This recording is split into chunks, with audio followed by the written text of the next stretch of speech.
Hi, I'm Michael Sansolo, and welcome to Shopping with Michael. Pistachios, walnuts, pecans, and other types of nuts are wonder foods. Versatile, great tasting, and healthy. They're nature's way of showing us that good things come in small packages. These bite-sized nutritional powerhouses are also loaded with heart-healthy fats, protein, vitamins, and minerals. And because they're calorie-dense and high in protein, small portions can be eaten as a replacement for other proteins. Best of all, they may actually help us lose weight. Sound too good to be true? Our own expert will tell us all about nuts right after this. Who makes store brands? We hired a famous detective to find out. He snooped here, and he snooped there.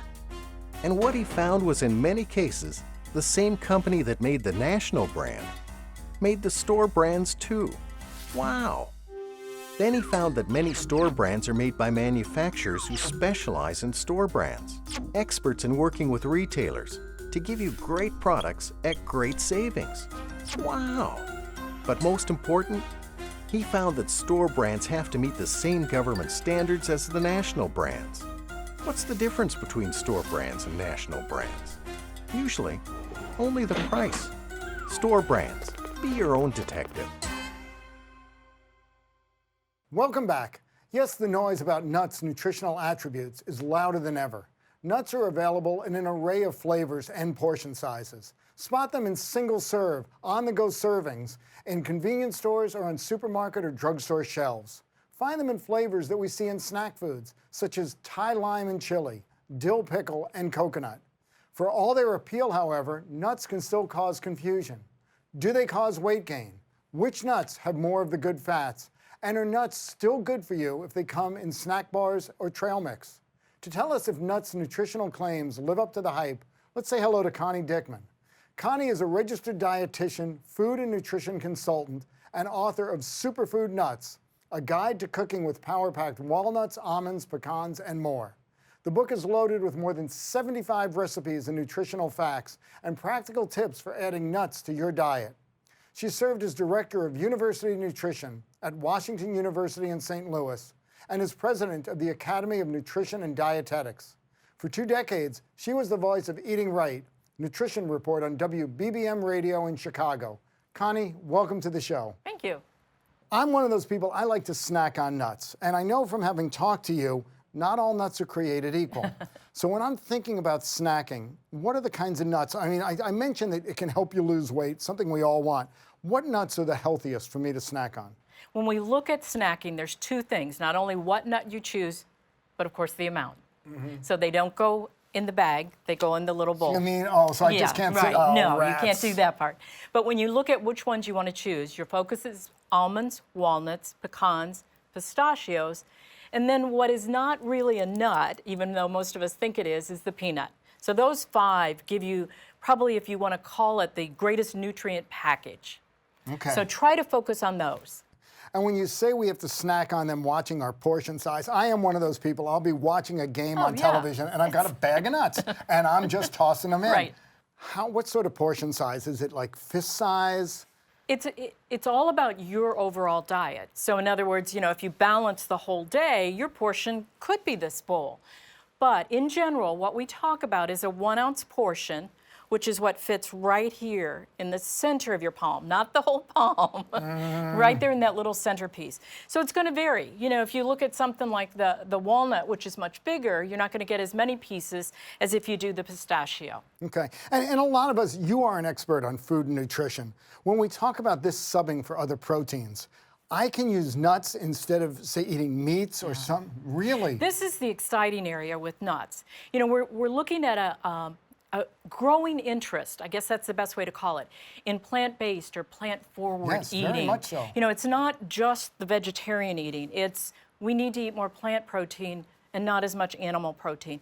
That's where nuts can play a really nice role because they all give us nice protein. Different amounts depending upon the nut. That's why they all taste different. But if you look at how you use them, whether you make them as a part of a salad or if you make a nut loaf or a nut burger, put them in a smoothie. Now you're supplementing Nut with burgers? Yeah. Okay. Now you're supplementing with that protein. Well, think about it. We eat black bean burgers. That's true. You know, what's the difference? It is an adjustment, and as a registered dietitian, what I always tell people is don't go from here to there, because it's not going to work. You take it in small steps. So you put those nuts in a salad, and then maybe you add them to your pasta, and then you add them to your rice. And so slowly they grow in your eating plan. And then maybe you go to the nut loaf or the nut burger. So I'll be supercharging a lot of foods. And by the way, because I know your book has a lot of recipes, I want to talk more about how we put nuts into cooking. Let's stay on snacking for a second. We brought up that issue of nuts are in a lot of snack bars, they're in trail mix. Are those good for me as well, or am I better off just eating nuts on their own? Very obviously, if you do nuts on your own, you know exactly what you're consuming, and you can judge those portions better. When you start combining it with other things, you do, of course, increase the calories, increase, you know, what do I need to take out of my diet. But I will tell you, as a dietitian, one of the things I did on a regular basis with our students on campus, especially our athletes, was a trail mix. Because what you've got here in this trail mix is you've got some fruit, which is quick sugar, so you need that quick fuel.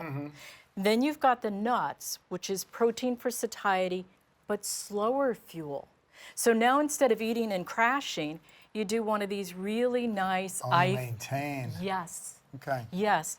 And then if you have to have that little chocolate part, you get the satiety and the fun. Well, I'm lucky in my house. My wife pulls out all the chocolate parts before I get there. I've only eaten nuts and raisins. I didn't know there was chocolate in them, actually. And that's okay. You don't have to have the chocolate part. But if you do it with fruit at a half a cup, nuts at a fourth, and then you can do that chocolate at an eighth of a cup, you keep those calories in nice balance. And you also talk about balance is a big deal with you. We want to balance different kinds of fats. Are different nuts giving me different fats that I need in my diet? Yeah. So how should I mix my snacking? Well, and that's where, as we talked at the beginning about those that are healthier, when we look at certain nuts, they have a difference in that fat distribution of the saturated fat. That's the fat that raises our bad cholesterol. That's the fat we need to watch. So when you look at Brazil nuts, cashews, macadamias, they have more of that less healthy fat. What you will see on those nuts is they will never have a health claim on them because they don't qualify for it, because they have too much of the unhealthy fat. Whereas when you look at other nuts, they have more of the unsaturated, and that's your healthier fat. So yeah, shoot for balance, but I don't want you to think that means exclusion. You know, if you love cashews, which are in our trail mix here, just make them the smaller amount and make the almond walnut the larger. I can do that. And then the other point we have to discuss, and I happen to have a nephew who suffers from this problem of has a nut allergy. Are all nuts subject to that, or is it just specific? I know some people it's peanuts. Right. How do we have a differentiation there? The nut allergy arena is tricky, and we do differentiate. Again, peanut is not a nut, so it is a separate allergen. It is one of the big 8. And then we have tree nuts, and they're a second of the big 8 in our allergens. They are, if you are allergic to peanuts, you don't automatically have to avoid tree nuts. Because peanuts are a legume, they are not a nut. Correct. Yes. However, they're often processed in the same facility, and that's a problem because you don't know if they touched. In terms of the tree nuts, if you're allergic to the almond or the walnut, we think, and please note it that I said we think you don't have to avoid the others, but as a dietitian on a college campus, and now with a grandma with a grandson with an allergy, I suggest limiting because we don't know for sure. Will you trigger all of them? These are all very good things for us to know. Connie, we are going to be right back because I want to talk about the other part of your book, which is how do we get nuts into various recipes. You mentioned some, the burgers, the nut loaf, and all those areas, but there are other ways we can slide nuts into our diet. So we'll be right back with more from Connie. Squirrels know how to save. They have to. But people, they're a different story. Some try coupons or check apps for the lowest price. Some wait for the word SALE. Many people, however, know that the lowest prices without coupons or special sales come when they regularly buy store brands. Food, beverages, household, health and beauty. Your supermarket, drug chain, or mass merchandiser has store brands with comparable ingredients, taste, and performance to more expensive national brands. A family of 4 can save $1,500 a year. and you can squirrel that away for other things you need to buy. Store brands, the real way to save. Welcome back. Now, Connie, we've talked about snacking. Your book covers a lot of recipes. I am not the world's greatest cook, so for me, the only way that I actually get nuts into something is I crumble up some walnuts and throw it in my oatmeal when I'm making that. But I got to believe you got tons of recipes. What are some other ways we work nuts into our diet and make it easy for people like me? Exactly. That's the key right there. And that I was very fortunate to partner with a great chef who really understood how to use the nuts. And what she did was exactly that. Start with easy, start with simple. You know, a smoothie is a simple start because you put those nuts in the blender with all your other ingredients and you don't feel the nuts when you eat it. It's psychological and taste that we have to remember as we shift our eating. You know, you go from white cauliflower to purple and it takes a little bit of a brain shift, not just a mouth shift. Same thing here. But you can also use nuts in a burger. It is very easy to grind them and combine them with a little bit of a binder. Obviously, if you're doing totally plant forward, you wouldn't use a binder that is an egg base. You would use breadcrumbs. And there's some other commercial items you can use. So you can make a burger. So now you've got a vegetarian burger. And I assume same exactly for meatballs. You can throw some nuts in them. That's exactly right. And then you can flavor it differently. So if you want to go more of a Swedish meatball, if you want to go more of an Italian meatball, you adjust accordingly. But what you now have is the nut base, so your nutrients are coming from that plant food. You know, you can also do them as a part of a sauce. You can do them as a hummus. And that's another easy one. Really? Hummuses do not have to always be a bean. You know, something like a pistachio, which is softer and easier. It's going to be hard to do that with a nut that is very hard. So the almond, it's much harder in structure. But that would involve, I assume, grinding up. Exactly. Okay. You know, if you've got a good blender, But stick if you've with got me a on the bullet. really easy stuff. I'm making a salad. Just and I know throw there are some times on we'll throw top. some almonds into a salad. Exactly. You mentioned pasta before. Put it in your pasta, put it in your rice. You know, it's very common. If you look at the Mideast countries, it's very common. One of the first book I did was Mediterranean diet.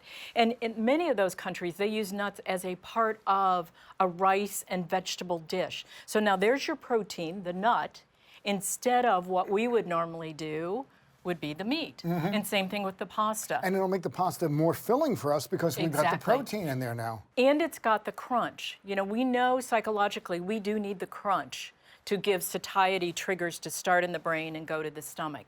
So yes, you can do that. So pasta, rice, the burgers, the meatballs, the loaf, you know, in the salad, in the oatmeal, all of those things work. Put it in yogurt. You know, why not do it like, again, some of the Mediterranean countries where you get a nice plain yogurt and you put your nuts in with it and you have it with some fruit. That's a nice breakfast. You've got your protein. Now, obviously, if you're going totally plant-based, your yogurt needs to be a soy or an almond So back base. to the point of your book, because you're referring to them as superfoods. They really are superfood. They They're are. easy to use, and whatever recipes we're adding them to, they're improving the nutritional content. We may get filled up faster, so we won't eat as much, and boy, isn't that going to be wonderful. They really are kind of a gift to us. And they're packed with what we call phytonutrients, that's P-H-Y-T-O, plant nutrients. And phytonutrients, those are the things that we don't fully understand, but that play a role in disease prevention, preventing heart disease, you know, helping with blood pressure, helping with cognition. Really, from eating nuts? Yes, they're just packed with all sorts of nutrients beyond just their vitamins and minerals. So when you look at their value component, you've got flavor, you've got satiety, you've got nutritional value that we know of, and all the stuff that we're still learning. And actually, in many respects, they're very economical, especially as we're replacing other proteins. I know one other point you made is not all nuts are created equal. So some of them you can store, they're shelf stable, there's no problems. Right. But some of them, after you open the bag, or maybe even before you open it, they will go rancid. they will go rancid. It's about the fat distribution again. Okay. The more unsaturated fat, the faster it deteriorates So like once our it's open. macadamia nuts, there's a chance they're going to go. Well, it's going to be things like your walnut. It's going to be things like the almond. You know, the once unsaturated the fats, that's unsaturated. right. Correct. It's the unsaturated. So in fact, actually, it's often suggested you keep them in the freezer because it keeps the fat stable. Before we conclude, I've got to ask, if you compare us Americans today and how we consume nuts to other countries, other cultures, even historically, how have other people used nuts in ways we can learn? Oh, It's so different. It's truly a night and day. Ours is about snacking. Other cultures, whether you look at the Mediterranean, whether you look at South America and Brazil, whether you look at Asia, it's integration in their food. So what we now are working towards is a better integration of this as a food item, not just a snack item. Connie, thank you so much for being here today. This was educational and very useful. I'm going to be able to make some changes almost immediately. Great to have you here. Nuts, as we learned, are small but mighty snacks. They're great sources of heart-healthy fat and plant-based protein, and that combination of nutrients is filling. So you don't need to eat a lot of them. Just one serving, that's 1 ounce, satisfies hunger. Yes, it's easy to pop open a can and not quit until you hit the bottom, but the key is not to overdo it. Snack slowly, smartly, and enjoy. We'll see you next time on Shopping with Michael.